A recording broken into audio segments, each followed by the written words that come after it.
Salut les amis, bienvenue sur votre plateforme. Comme on dit chez nous en Afrique, si vous êtes quelque part dans la forêt et que vous voyez un arbre deux fois, ça veut dire que vous êtes perdu. Donc vous êtes en train de marcher, vous voyez l'arbre ici et vous marchez jusqu'à vous tomber sur l'arbre là encore, sachez que vous êtes perdu. Et l'homme aussi, c'est celui qui modestement accepte ses faiblesses. Mais quand vous regardez le secrétaire général de l'OTAN, Jens Stoltenberg, tout ce qui anime son cerveau, c'est comment faire la guerre contre la Russie. L'organisation avait été créée pour ce but, je vous ai dit les amis, pour contrecarrer l'influence de l'Union soviétique dans le monde. Quand l'Union soviétique disparaît, l'organisation là, l'OTAN ne devrait pas exister parce que ça n'avait pas sa raison d'être. Mais ceux qui ont maintenu l'existence de cette organisation, dans leur tête, savaient que non, c'est pour contrecarrer et embastiller tout le monde, obliger tout le monde de voir les choses comme nous voulons. C'est exactement comme ça. Et c'est ça qui explique que le secrétaire général, même la raison d'être même de cette organisation, Stoltenberg est en train de protéger son salaire, protéger les fonctionnaires de l'OTAN, qui existent uniquement parce qu'il faut faire la guerre illégale contre les uns et les autres.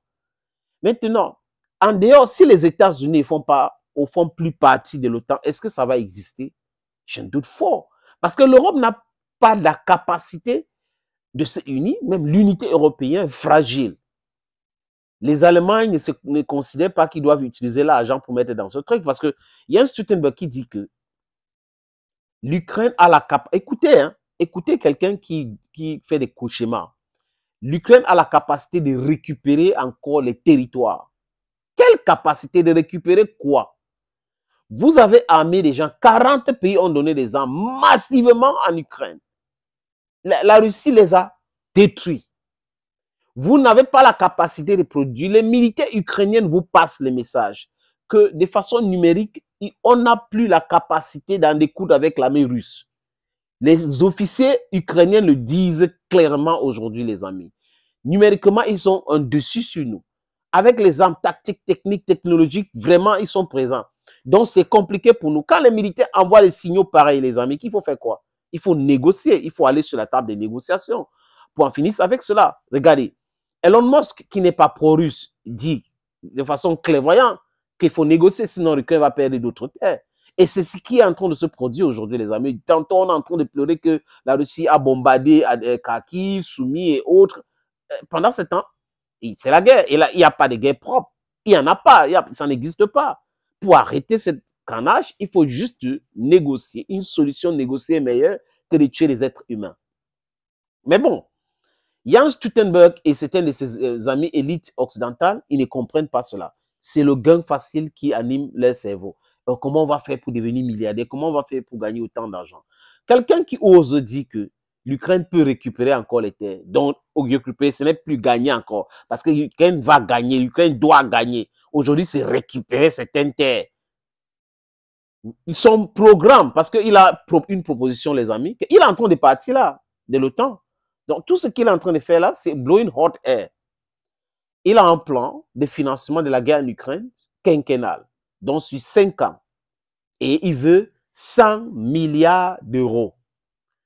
Madame Baerbock, qui est le ministre ou la ministre allemande des Affaires étrangères, sur les antennes de la radio nationale allemande, est très sceptique. Elle a dit, l'argent là va venir d'où? Donc vous comptez sur l'Allemagne, par exemple. Ça va venir d'où cet argent-là?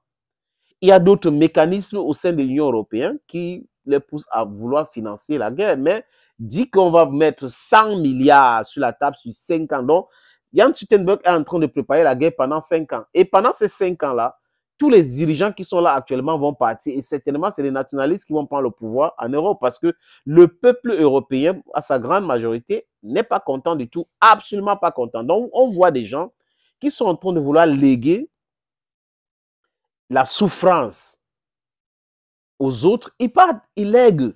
Oui, je vous laisse la souffrance, je vous laisse la guerre, continuer avec la guerre, plan d'aide pour l'Ukraine pendant 5 ans. Les Américains ont dépensé plus de 200 milliards ou à peu près, quelque chose comme ça. Ça n'a rien changé.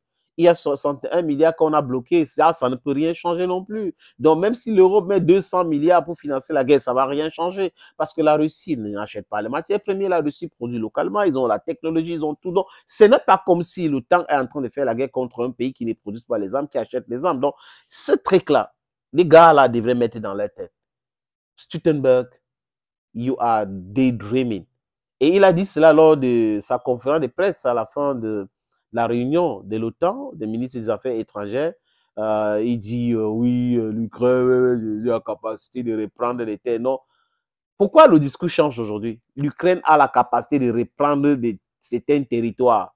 Pourquoi on ne dit pas gagner, récupérer tous ces territoires? Il faut dire ça comme ça. Là, on va bien scinder le message. L'Ukraine a la capacité, l'Ukraine a la capacité. Les gens sont en train de pleurer, même pour mobiliser sans problème. On a baissé l'âge de conscription en Ukraine. C'est passé de 27 à 25 ans. Donc, vous ne comprenez pas qu'il n'y a pas de clients. Donc, il n'y a pas de gens qui veulent faire la guerre. Jusqu'à 25 ans en montant, il y a 27 ans en montant, il n'y a pas de gens. Donc, il faut venir recruter entre 26 et 25 et 26 ans. C'est de ça qu'il est question aujourd'hui. Après, ils vont passer à quoi? Ils vont passer à 23, 24, 25 ans, n'est-ce pas?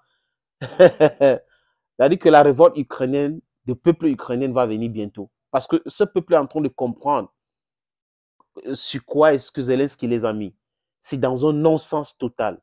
C'est-à-dire que la destruction inouïe, la brutalité des Azov, le manque d'inspiration, manque de stratégie des Azov qui sont au pouvoir à Kiev a poussé l'Ukraine dans cette situation aujourd'hui. Sinon, l'Ukraine ne devait pas écouter les mythomanes.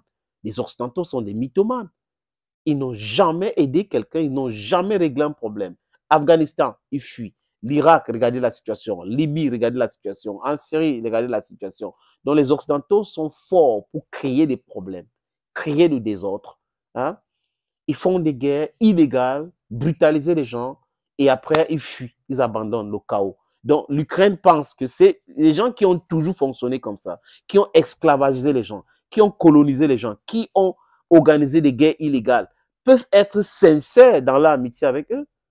Joseph Borrell avait dit clairement, les amis, que l'Europe est en train de protéger ses intérêts en Ukraine. Donc, si Borrell dit ça, qui prétend être le ministre des Affaires étrangères de l'Union européenne, je ne sais pas qui lui a nommé, s'il lui dit ça, tout de suite, Kouliba et les autres devraient le répliquer ou devraient comprendre que et l'intérêt des Ukrainiens alors.